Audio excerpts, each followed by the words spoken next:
Siamo arrivati nel primo appezzamento di terreno. Ci sono gli operai che sono già al lavoro, sono arrivati, hanno scaricato le cassette, hanno preso i secchielli e sono già vicino alla pianta. È semplicissimo. Bisogna usare questo piccolo secchiello qui, che è un contenitore che l'operatore usa per posare le olive raccolte una per una, per prestare maggiore attenzione alla sua integrità. Una volta terminata la raccolta sull'albero, o comunque una parte di essa, a cestino pieno, l'operatore dovrebbe svuotare il secchiello all'interno delle cassette. Anche questa è un'operazione che bisogna fare con molta delicatezza. Non solo raccogliamo questa drupa e la poniamo all'interno del cesto con molta delicatezza, adesso vedrete una differenza di varietà culturale. Dopo bisogna riversare all'interno della cassetta con molta attenzione, cercando di non urtare il prodotto in modo molto energico, per appunto evitare ammaccature che possono decommercializzare, usiamo questo termine, il prodotto. Una volta riempito quasi completamente, per non creare disagi al frutto che potrebbe essere schiacciato dall'accatastamento, viene posizionato alla base dell'albero in un luogo ombroso per evitare che durante l'attesa il frutto si deperisca. Intanto l'operatore troverà comunque, per una disposizione effettuata precedentemente, durante il percorso da effettuare, ogni cassetta per ogni albero, ovvero un kit di 3 cassette ogni 2 alberi più o meno, all'incirca.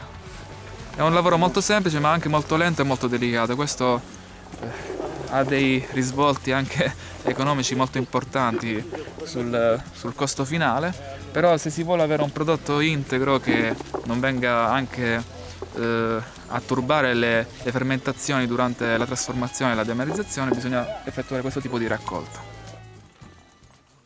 Siamo vicino a un albero di Bella di Cerignola, è un ulivo molto famoso in Italia, è uno dei due ulivi insieme alla nocellata del Belice che ha la DOP come oliva da tavola.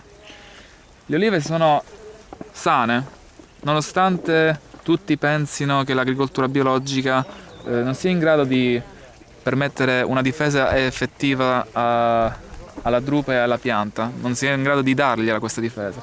In realtà questo è vero, ma non al 100%. Se noi vogliamo in realtà avere un prodotto sano, dobbiamo permettere lo sviluppo di difese autonome alla pianta. Se noi la bombardiamo di pesticidi, la pianta non sarà in grado di sviluppare questi diciamo, globuli bianchi, se vogliamo così definirli, che le permettono di autodifendersi. Può capitare che l'ulivo sia sano, come in questo caso, come in questi casi, ma può anche capitare che gli antagonisti dell'ulivo, come la mosca dell'ulivo, la famosa mosca dell'ulivo, non siano completamente eliminati, è un po' un termine che io non vorrei utilizzare, o comunque allontanati dall'ulivo. Non tutti lo sanno, ma la frutta deve avere un calibro adeguato per soddisfare quello che la grande distribuzione e il commercio ha imposto ai consumatori. Noi vogliamo vedere nel vasetto grossi frutti e sani. In realtà, se vogliamo fare agricoltura biologica, questo non sempre può succedere. Può succedere che se prendiamo l'ulivo e lo giriamo, c'è questo piccolo difetto. Qui noi abbiamo fatto una piccola incisione con le chiavi per verificare cosa c'è all'interno di questa vecchiolina nera. Ora, questo piccolo difetto apparentemente sembra un gran difetto. Durante la lavorazione viene scartato. Questa è un'oliva da scartare. In realtà bisogna distinguere olive che possono nuocere alla fermentazione e quindi vanno eliminati per questo, e olive che vengono eliminate perché non commerciali. Cioè perché il cliente o il consumatore, quando prende questo olivo, la vede e dice questa è brutta, non mi piace, forse mi fa male, la elimina. Bisogna spiegare che però questa qui, ad esempio in questo caso, non è un danno realmente che ne comporterebbe l'eliminazione, ma un semplice compromesso con la natura. La mosca dell'ulivo a giugno ha fatto delle punturine di assaggio, è venuta vicino all'oliva, ha messo il suo aghetto dentro e ha provato a vedere se l'oliva è tenera per poter deporre all'interno la larva. Non ha deposto all'interno la larva, è andata via perché era ancora troppo presto. Questa piccola punturina, che è un buchino, non ha all'interno della larva, come dicevo, ma col tempo gli agenti atmosferici, umidità, eccetera, eccetera, creano un piccolo fungo che si allarga e fa questa grossa macchia nera. Se noi facciamo una piccola incisione, ripeto, e giriamo, all'interno non c'è assolutamente nulla. L'ulivo non è nocivo, però noi siamo abituati a scartarlo per abitudini estetiche. Se noi togliamo questo pezzettino, rimane un ulivo perfettamente esteticamente perfetto. Dobbiamo abituarci a, se vogliamo mangiare roba di qualità e sana, a fare dei compromessi con la natura.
La raccolta delle olive non è così semplice come sembra.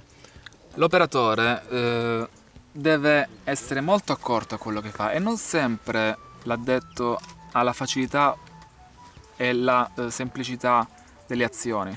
Un operatore nel cercare di raccogliere più quantità possibile con attenzione ma allo stesso tempo con velocità urta gli alberi. Urtando gli alberi che comunque portano olive già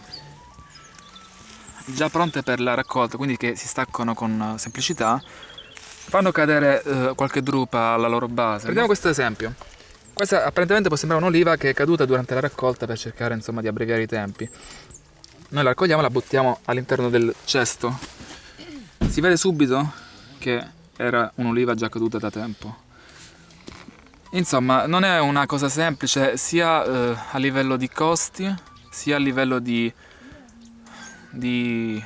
manualità.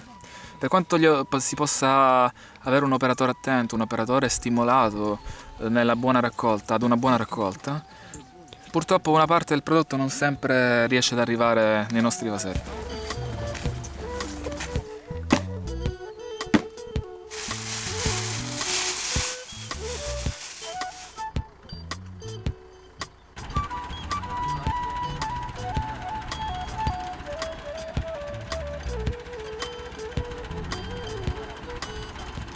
L'azienda è strutturalmente composta da un frangivento posizionato ai confini dell'appezzamento per difendere ciò che c'è all'interno dalle temperature ostili o dal vento forte. Diciamo che è una sorta di barriera naturale che tende a riparare ciò che c'è all'interno. Il frangivento è qui appunto, come dicevo, al confine della proprietà aziendale. All'interno invece troviamo la bella di Cerignola, la cultura principale olivicola, che è solitamente, ma non è detto che sia per forza, un'oliva da mensa, un'oliva da tavola. Perché diciamo che è un'oliva da tavola? Perché la sua grandezza e la sua grande polpa, ma soprattutto la bassa quantità di antiossidanti, la rende più idonea alla lavorazione come l'oliva da tavola o da mensa. Abbiamo comunque nel panorama olivicolo italiano molte cultivar migliori sia per qualità che per proprio nutrizionali per quanto riguarda l'olio, sia per qualità organolettiche.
189 kg, addirittura 9 kg in più di quello che pensassi. Totale ieri 920 kg netti, più totale oggi 623 kg netti, uguale 1543 kg.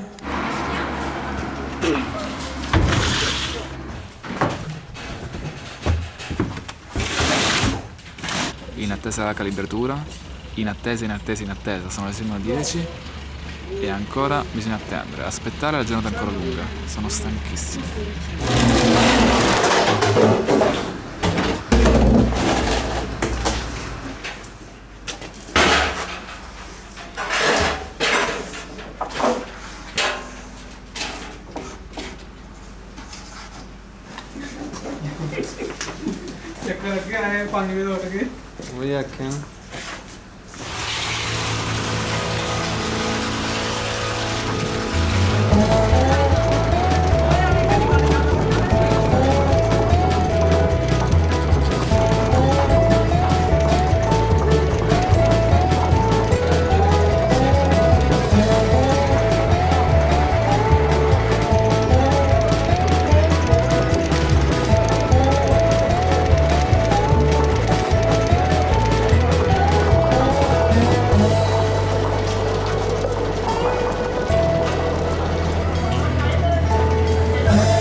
La trasformazione prevede due fasi principali, la calibratura e la deamarizzazione. La calibratura è un procedimento che ha lo scopo di dividere le olive in base alla loro grandezza.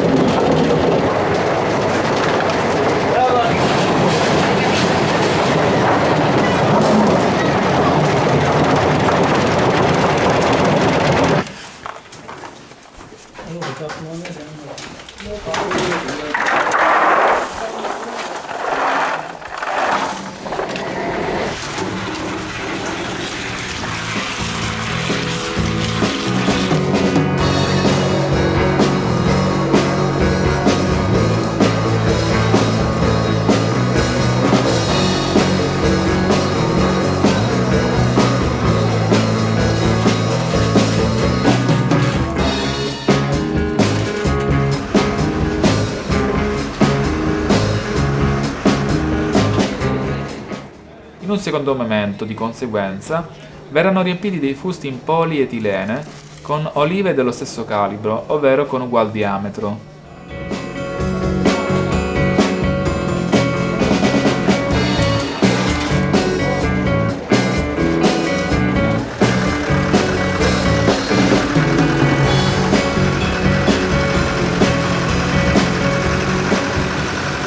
Questi sono i copri oliva, servono per mantenere le olive sotto il livello della salamoia.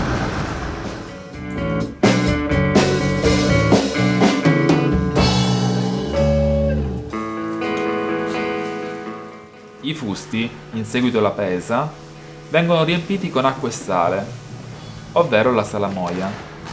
Il sale, con un procedimento lento e armonico, riesce a far emigrare l'antiossidante responsabile dell'amaro delle olive dalle olive alla salamoia, rendendo le olive commestibili ed evidenziandone il gusto tipico della cultivar oggetto della trasformazione.